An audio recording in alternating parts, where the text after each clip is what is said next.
Hey, we're here with Laura Miner. She's the executive director here at the Center, A Place of Hope. And before we get into what all you do, I just want to say, I love your personality. Thank you. You're so, like, you have such passion. We were teasing you earlier about that you're a very mellow person, which is not the case. But tell me about the way that you bring the passion into what you do here at A Place of Hope. Okay. Well, I love what we do here, and our motto is helping change lives for good.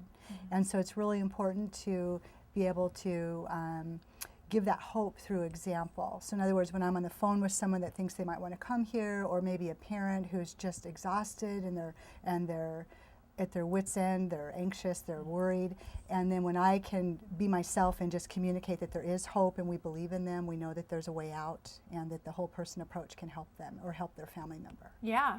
Now, you talked to me about how many hours go into figuring out a plan for somebody before they get in here. Tell me a little bit about that process. Well, it's probably one of the most unique features, because one of the things I found in the field is most places have a program, and they have a program, and it is set, and it is what it is. So if you come in and you have very certain specific individual needs, that's great, but the program is what the program is. And what I started to see was a lot of failure rate around us. And so we started developing a very, almost like a pre-treatment plan based on our intake. And then I take that and flush that out. I choose a team from our 22 different therapists, and we have a full medical team and a full dietitian team.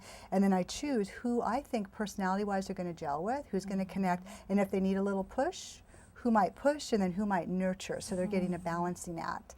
And then most importantly, just looking at the needs. Do they need eating disorder treatment? Do they need depression? Do they have alcohol and drugs? If they don't have alcohol and drugs, but they have depression, why would we make them go to alcohol classes? We won't do that. We'll be able to treat the depression without that.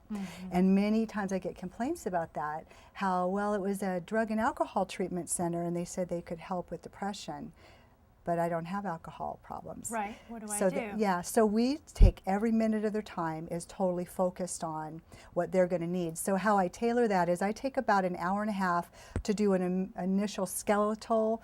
I personally reserve all their time.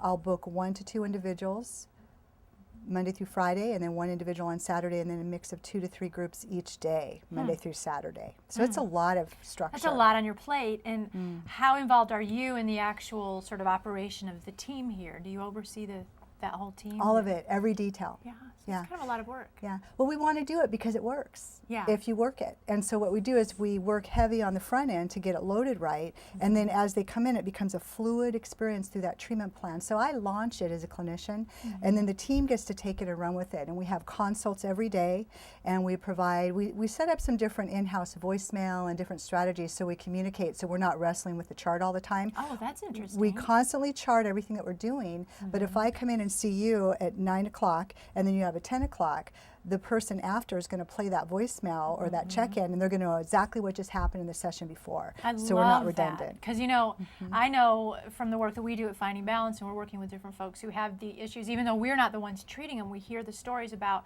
well, I have a team, but they never talk and they never know what's going on. And that connection is so critical. What I also like about your team here that I've seen is that you seem very comfortable with each other and very encouraging of each other. Like I mean, I don't know everyone here, but in the meetings I've sat in, it didn't matter who you were. It seemed like everybody had a mutual respect for each other, and I would think that that's got to filter into what you're doing here too. Now, you were telling me about several different curriculum kind of things that go on here and group kind of things. Can you tell us a little bit about that? Yeah, well, when I first came to the center about 7 years ago, I noticed that a lot of my colleagues hadn't read Dr. Jantz's work. And I was kind of alarmed at that because I had read all his work and I referred to it. When I worked with clients, before I even worked at the center, I would refer and say, here, you got to have this book. Well, as I got more in charge and I was administrator and then I was executive director, things kept changing. I kind of started insisting that we all refer to his books, not just only his work, of course, but a lot of his work, because he's written on abuse, he's written on depression, he's written on eating disorders, he's written on anger. And so I took those books and I partnered with some of the team, and we actually made 12 weeks curriculum out of his work. And that has just been an amazing thing, because the clients take that home. That's a takeaway. They get to take that book home. Those are gifts that we give, and they remember the manuals and all of the homework, and they get to take all those things with them to really remember what they did. And we work hard for discharge planning, because when they get home, boom, they got to handle those triggers. You got to be ready to face life. You do. Well, we're going to talk with you in another segment about some of the work that you do here at A Place of Hope that goes to the other end of the continuum with overweight and obesity. I know you're really passionate about that. Yeah. So you guys click on that to see more about the work that Laura and the team does here at A Place of Hope, and we'll see you soon.